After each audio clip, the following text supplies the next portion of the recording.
Messieurs, chers fidèles internautes, bonjour et bienvenue sur le plateau Protet TV dans l'émission mensuelle Willy Kidjo. Willy Kidjo est une émission qui vise à conscientiser, à mobiliser et responsabiliser les jeunes à prendre leur destin en main. C'est pour cela que nous faisons appel aux jeunes entrepreneurs et entrepreneuses ambitieux et ambitieuses à nous partager leur parcours et nous donner des conseils sur l'éducation financière et sur l'entrepreneuriat, également sur les innovations technologiques. Alors, avant de commencer, nous disons nos sincères remerciements à nos chers partenaires, notamment Groupe Mediasoft, Cizé à Abdalaï, Kanela Couture, Cizé à Titibougou, et à l'équipe Rota TV. Merci. Alors, c'est une jeune très belle dame, spécialiste dans les soft skills, coach master coach corporate. Elle a été directrice dans un cabinet potentiel. C'est un coach en développement personnel et professionnel. Elle s'appelle Madame Mariam Ina Kanouti. Madame Mariam, bonjour. Bonjour, madame. Merci d'avoir accepté notre invitation et bienvenue sur ce plateau. Merci beaucoup, c'est un réel plaisir. Merci, le plaisir est partagé. Alors, madame, pouvez-vous vous présenter à nos chers internautes, s'il vous plaît? Alors, je suis coach Mariam Ina. Je suis directrice d'un cabinet de formation et de coaching à Bamako. Et j'opère un peu aussi dans la sous-région. Je suis un master coach en corporate et life coaching. Donc, je suis coach de vie et coach d'entreprise. Je suis maître praticien de la programmation neurolinguistique et je suis spécialisée à la conduite du changement.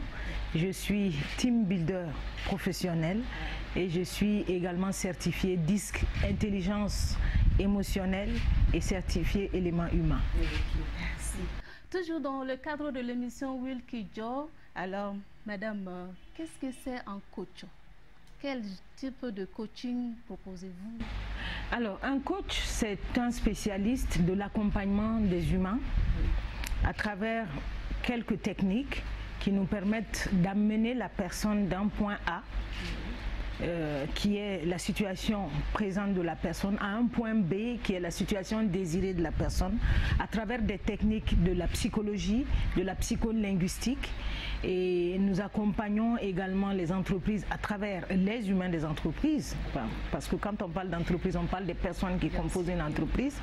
Donc c'est une pratique, un métier de l'accompagnement. Alors, madame, pouvez-vous nous partager, nous décrire votre parcours depuis l'enfance jusqu'à la personne que vous êtes devenue aujourd'hui? L'enfance, d'accord, j'ai fait mon enfance au Mali. J'ai été dans des écoles maliennes, à l'époque des écoles catholiques professionnelles, enfin pas professionnelles mais des écoles catholiques. Qui étaient connus pour avoir de la qualité d'enseignement. Donc il arrive souvent que les gens me demandent à l'extérieur, est-ce que tu es malienne, est-ce que tu as fait ton enfance au Mali? Je dis oui, parce qu'on se dit souvent que voilà, les Maliens ne s'expriment pas correctement en français et tout. Bon, avant on le disait, hein, mais bon, voilà, vous vous exprimez très bien et c'est déjà ça. Et donc j'ai eu la chance d'être élevée dans une famille où père et mère étaient des intellectuels. Donc ça m'a beaucoup aidé, ça a aidé mon parcours. Je suis une enfant qui a aimé très tôt la lecture, qui a aimé se cultiver. Ma maman était journaliste, très connue, qui avait une très belle diction, qui était l'une des meilleures du pays, sinon la meilleure, sans fausse modestie. Et donc ça m'a aidé, je pense, ça m'a beaucoup inspiré, ce qui a fait que quand j'ai commencé mes études, je suis allée faire la communication. Donc quand j'ai fait la communication, j'ai travaillé dans la téléphonie mobile et j'ai travaillé quelques années dans le domaine de la communication, du marketing, du commercial. Et puis un jour, par hasard, je suis tombée sur une vidéo où quelqu'un expliquait que nous avons la possibilité de bâtir la vie de nos rêves, d'amener notre vie là où nous souhaitons et que ce n'est pas un destin que nous subissons. Et ça m'a beaucoup fait réfléchir à l'époque. Je lisais énormément, je suis allée lire beaucoup de livres en la matière. Et je me suis rendu compte que ça me plairait d'accompagner les gens à comprendre cette bonne nouvelle, de dire que ta vie, c'est toi qui l'as bâtie et tu en fais ce que tu voudrais qu'elle soit. Et donc ça m'a amené à me recycler, donc à repartir à l'école, à passer mon tout premier diplôme de coach. Et quand je l'ai fait, je me suis rendu compte que c'est vraiment ma vocation. Quand j'ai commencé l'accompagnement humain, j'ai trouvé que c'était ce qui me parlait, ce qui me nourrissait. Et depuis ce temps, je me forme pratiquement chaque année pour améliorer ma pratique. Et je suis à près de 9 certifications dans mon domaine professionnel aujourd'hui. Félicitations à vous. Ok, merci.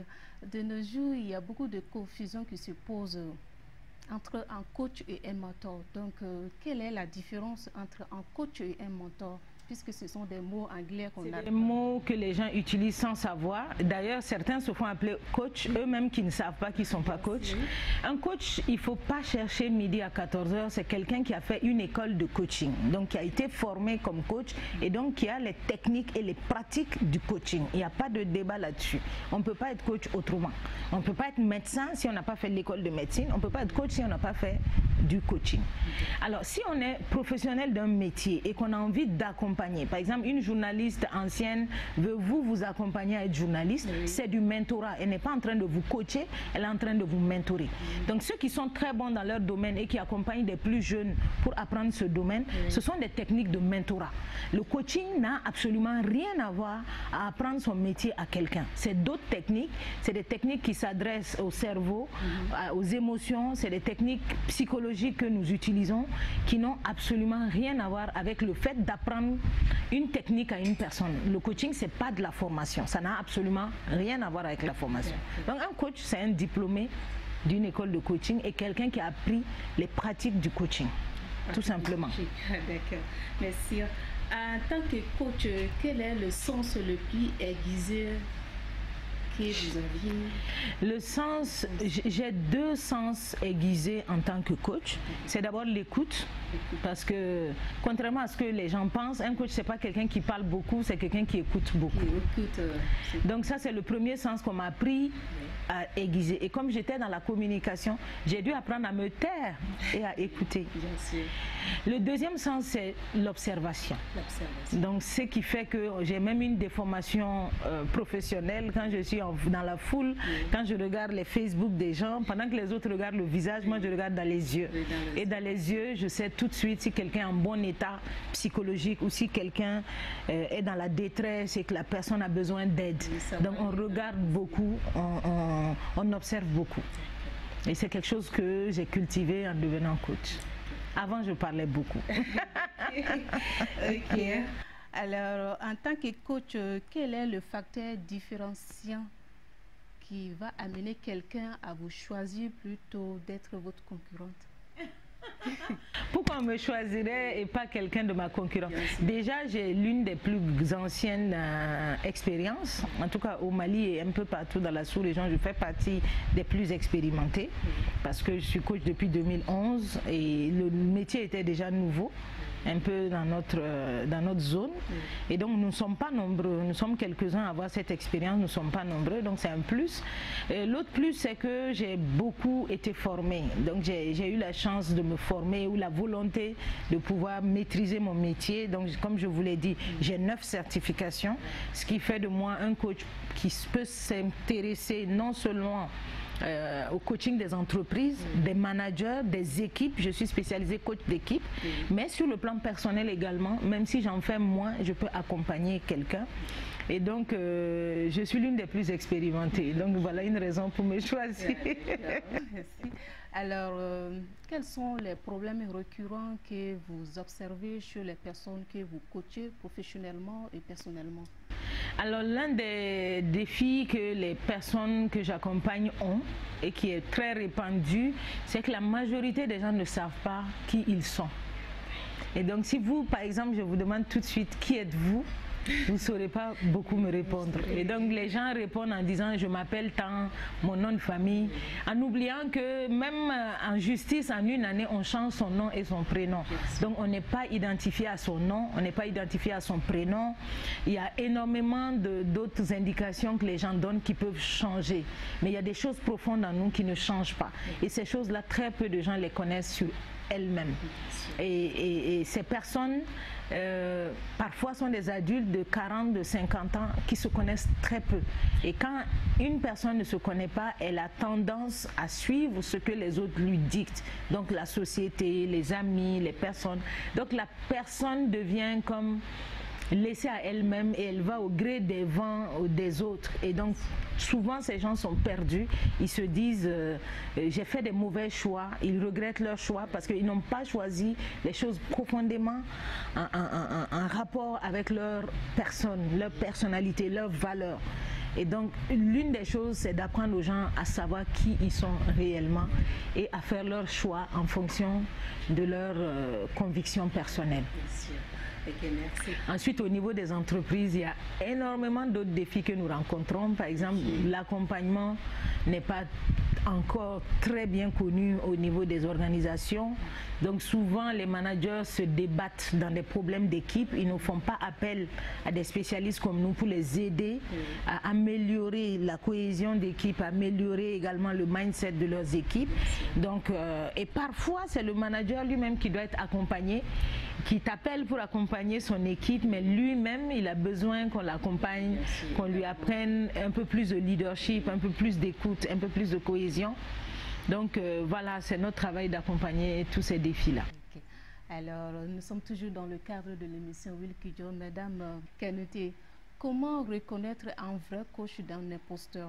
Parce qu'il y a beaucoup de personnes qui se proclament coach pour de différentes raisons.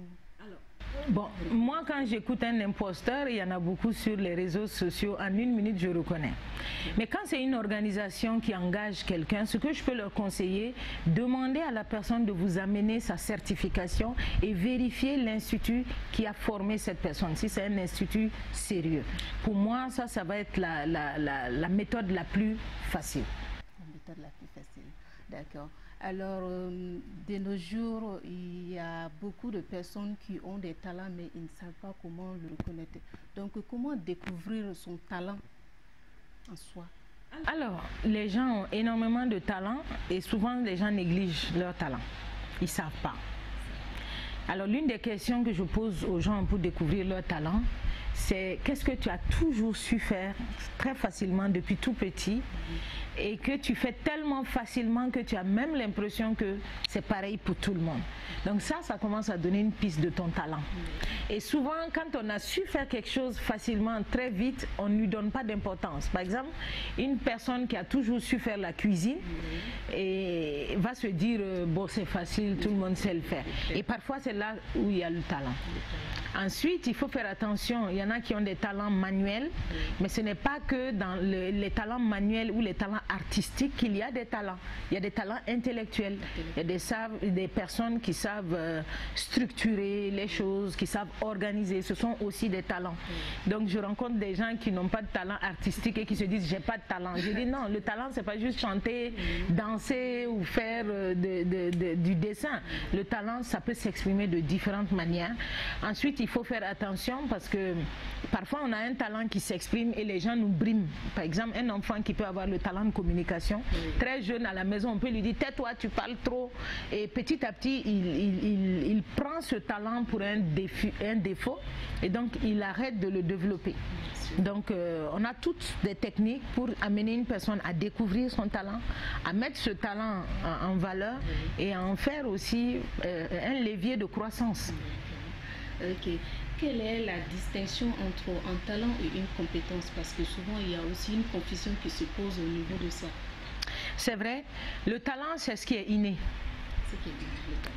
La compétence c'est ce qui est acquis.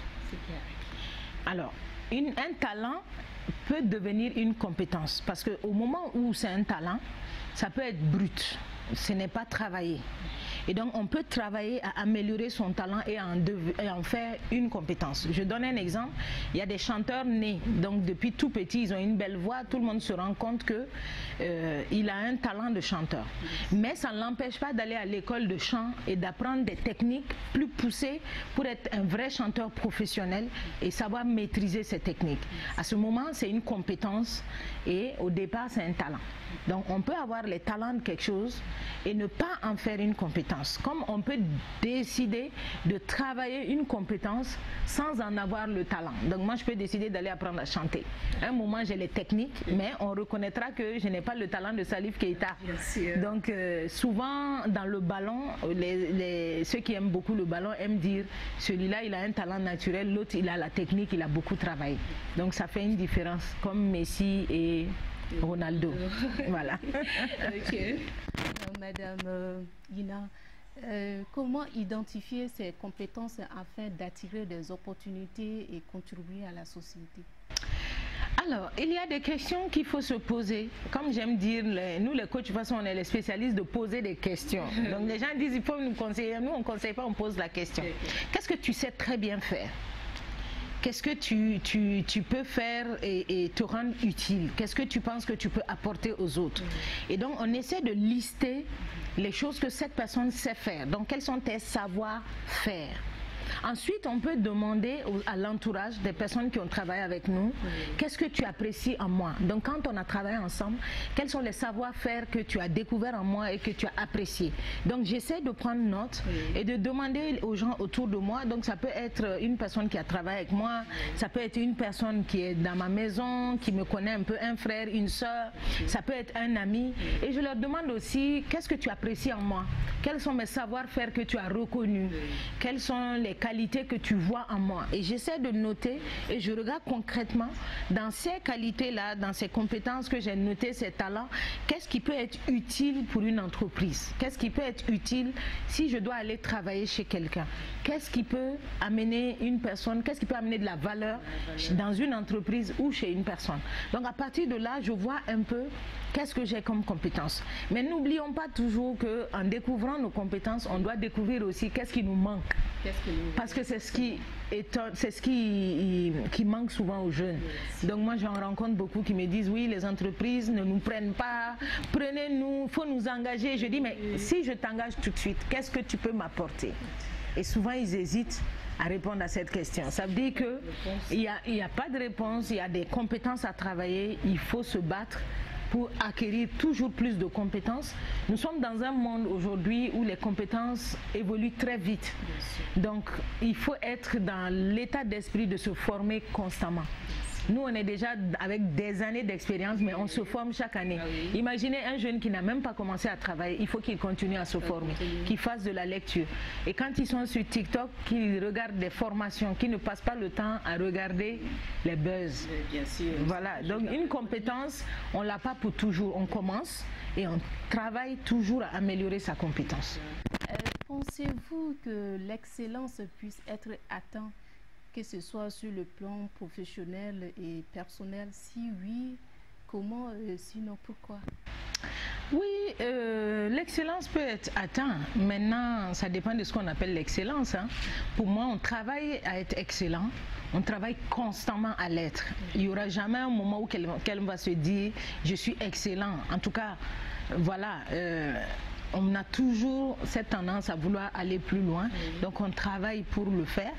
Et pour moi, c'est toujours avoir l'état d'esprit de s'améliorer constamment. Parce que quel que soit ce que nous donnons en tant que professionnels, on estime qu'on peut faire plus. Et la vie, c'est un parcours. Donc on commence quelque part, on donne le meilleur. Le lendemain, on s'améliore encore, on se forme, on y va, on avance. Et pour moi, l'excellence, c'est ça. C'est avoir le chemin du bien faire, le chemin de cette excellence, le chemin surtout de l'amélioration continue. Et donc, je pense qu'une personne qui a cet état d'esprit est déjà dans l'excellence. Après, voilà, j'aime bien dire que l'excellence, c'est pas de se comparer aux autres, c'est de pouvoir être toujours une meilleure version de soi-même. Ok. De nos jours, il y a beaucoup de personnes qui veulent travailler pour avoir de l'argent. Est-il possible de travailler dans une entreprise, étant donné qu'on a notre propre entreprise à côté? Alors, ça c'est une question délicate. Parce que normalement, la loi nous interdit de travailler dans une entreprise et de travailler ailleurs. Donc notre temps de travail est consacré à l'entreprise qui nous paye par mois. ça ne nous empêche pas d'investir, par contre, ailleurs, mais nous ne pouvons pas travailler, prendre le salaire d'une entreprise et parallèlement dire qu'on va avoir une autre entreprise. Ça veut dire que notre temps de travail, nous avons l'esprit et l'énergie ailleurs. Et ça, c'est pas très honnête. Par contre, nous pouvons investir. Donc, on peut, si c'est pour faire de l'argent, je peux être travailleur dans une entreprise et investir chez une amie qui veut faire une boutique. Et donc, nous sommes deux, mais c'est elle qui travaille là-bas. Donc, il faut faire la part des choses. Comment parvenez-vous à avoir l'équilibre entre vie familiale et vie professionnelle? Comment vous y parvenez?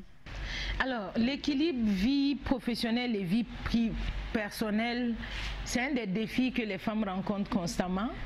Et ça fait partie des défis que je rencontre aussi dans mon métier, dans ce que les femmes demandent.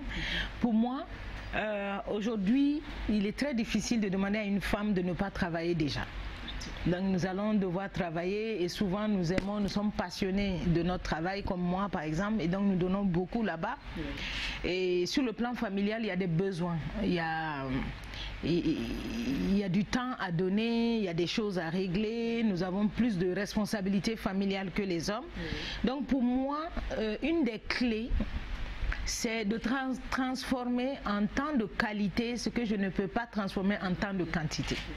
Ça veut dire j'ai moins de temps, mais le peu de temps que j'ai, j'en fais du temps de qualité. Et je donne un exemple, si je suis avec mes enfants, nous n'allons pas regarder la télé, nous allons parler.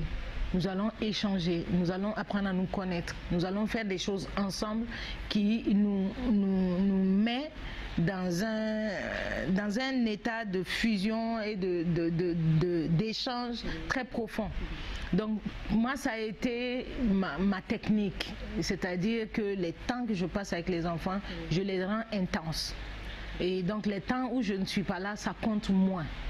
Donc ça a été vraiment ma technique. Ensuite, je me suis lancée dans une carrière plus lourde et plus prenante quand mes enfants étaient moins petits. Donc ça aussi, ça a été un facteur qui m'a beaucoup aidée.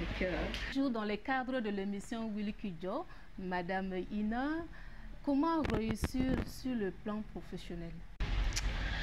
Alors aujourd'hui, il est compris au niveau des organisations que ce qu'on recherche, ce n'est pas uniquement une personne compétente. On recherche une personne compétente, mais on recherche une personne qui a développé les soft skills en elle. Donc les bonnes attitudes, le bon comportement. Les entreprises ont compris qu'un collaborateur peut bien connaître son travail, mais s'il n'a pas les attitudes productives, il n'est pas un bon collaborateur.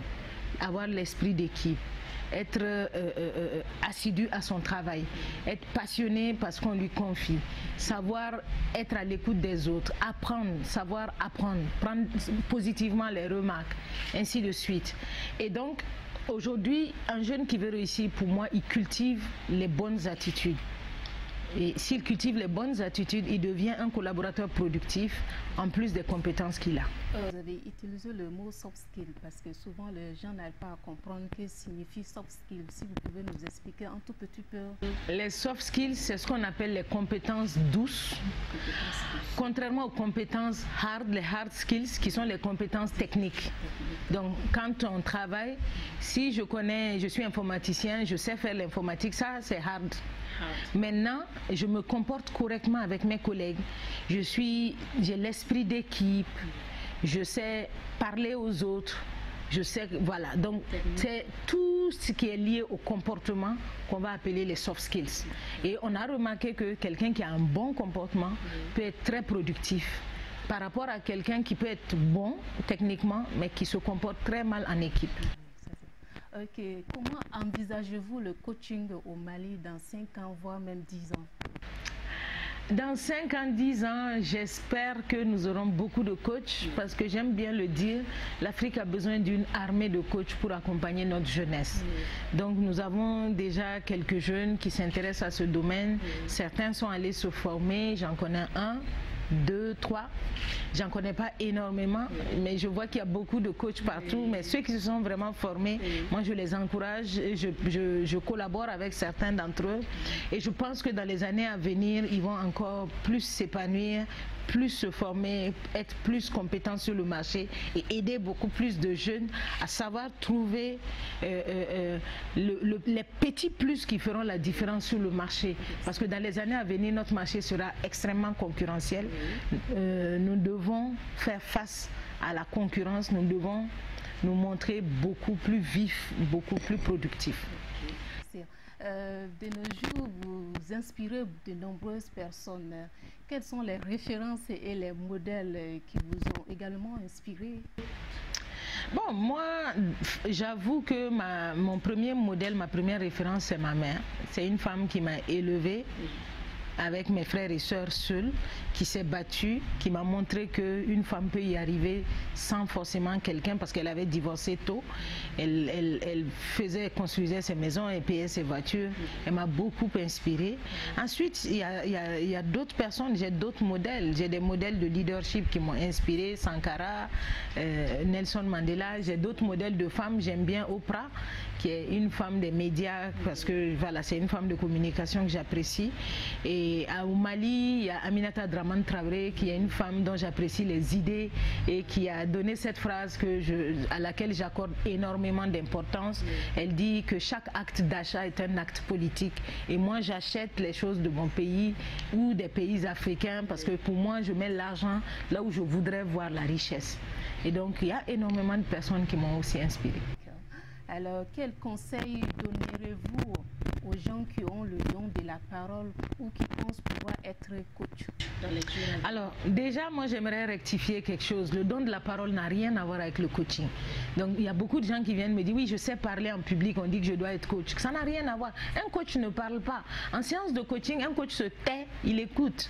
Donc, on peut par ailleurs avoir le don de la parole, mais ce n'est pas lié au coaching. Le coach, c'est une personne qui a un parcours, qui a envie d'accompagner les autres, qui a le sens de l'écoute, qui va développer le sens de l'écoute surtout, qui aime l'humain, qui a envie d'accompagner les gens dans leur parcours. Et quelqu'un qui a ces dons-là peut devenir un coach, même si cette personne n'a pas le don de la prise de parole en public. La prise de parole, c'est une autre compétence que certains coachs ont développée. Moi, je me suis formée et comme j'étais communicante, j'ai aussi développé cette compétence. Mais ce n'est pas ça qui fait de moi un coach. Et je connais des coachs qui ne parlent pas. Et ils sont peut-être meilleurs coachs que les coachs qui parlent beaucoup. Alors, nous sommes bientôt à la fin de cette émission. Madame Ina, quel est votre dernier mot à l'endroit de nos chers téléspectateurs? Alors, moi, ce que je peux dire à chacun, c'est que dans notre parcours de tous les jours, nous avons des défis que nous rencontrons, mais nous devons tous décider d'avancer malgré ces défis-là. Moins de plaintes, plus d'action nous amène toujours à atteindre nos objectifs malgré les difficultés, malgré les défis quotidiens, malgré l'adversité. J'encourage tout le monde à avancer, à bâtir son rêve parce que c'est possible. Comme toujours dans le cadre de l'émission Wilkidjo, Madame Ina, proposez-vous des formations pour devenir coach? Alors, je ne propose pas actuellement une formation complète. J'accompagne les nouveaux coachs dans un mentorat de coaching, mais je collabore avec des écoles de coaching vers lesquelles j'ai tendance à recommander les coachs qui ici au Mali qui ont envie de se former ou dans la sous-région. Et quand ils arrivent, je les mentor jusqu'à ce qu'ils deviennent bons sur le marché. Je n'ai pas encore mon école, mais c'est prévu dans les futurs projets. Ok, merci. Et aussi mettre fin à cette émission, merci de nous avoir suivis. Nous disons encore nos sincères remerciements à nos chers partenaires, Groupe Mediasoft, Canela Couture et à l'équipe de la production Bota TV. Nous vous donnons rendez-vous au mois prochain. Merci de nous avoir suivis et à la prochaine.